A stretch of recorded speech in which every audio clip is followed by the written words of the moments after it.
Hello everyone, Jose J with Garcia Mobile Home University here bringing you another educational video. So we had a question coming in here. I've seen this question a couple times. Figure I'll go ahead and let me address it. So it's from a new investor.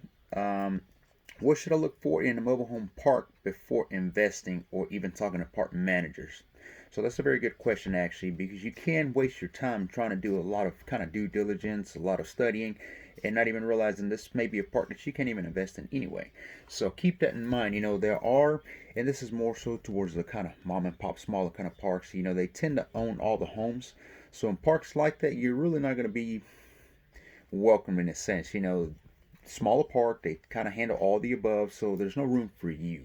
Okay, I mean, at best, if they had a couple empty pads or room for growth, you might be able to assist them in essence, bringing in some units into the park. But aside from that, trying to come in here and do the typical, buy the fixer uppers, fix them, rehab them, turn them into a rental, rent to own is not going to happen. So, very good question on that. And I spun wheels quite a bit when I was getting started in a lot of these parks, just trying to not go behind the park manager's back, but just kind of reaching out directly to people that were living there.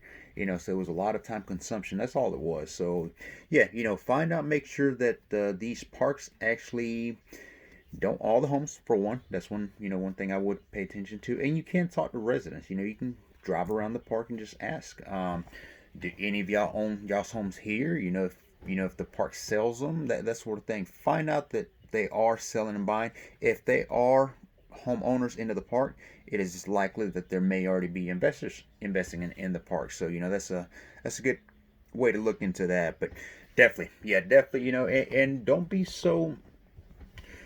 hold back to try to call mobile home park managers. Eventually you're gonna have to talk to them one way or another.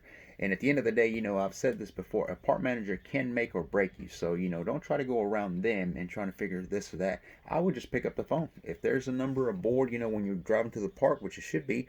If not, surely you can probably Google this and just find that number, reach out to the park manager and just ask. It doesn't hurt to ask, right? You don't know until you do. So, but yes, don't waste too much time on a park that you may or may not know if you can conduct any business. So, absolutely. But good question. Keep those coming. We have a Q&A coming up. We have a lot of questions that are starting to pile up. So, I figure it's time for another Q&A coming up. But while on this Q&A, I want to go ahead and answer any additional questions. So if you're watching this, be sure to visit our page at GarciaMobileHomeUniversity.com. You can email me directly at the letter J at GarciaMHU.com. Any questions you may want to answer, toss them in there. It's a good time for this, okay? Don't forget that we do have our live webinar coming up October 20th. We will be live from Chicago, Illinois. If any of you locally are from Chicago, reach out to us. We might be able to bring you into our webinar live. So, a few things that we can do for you. But all right, till next time, thank you for watching.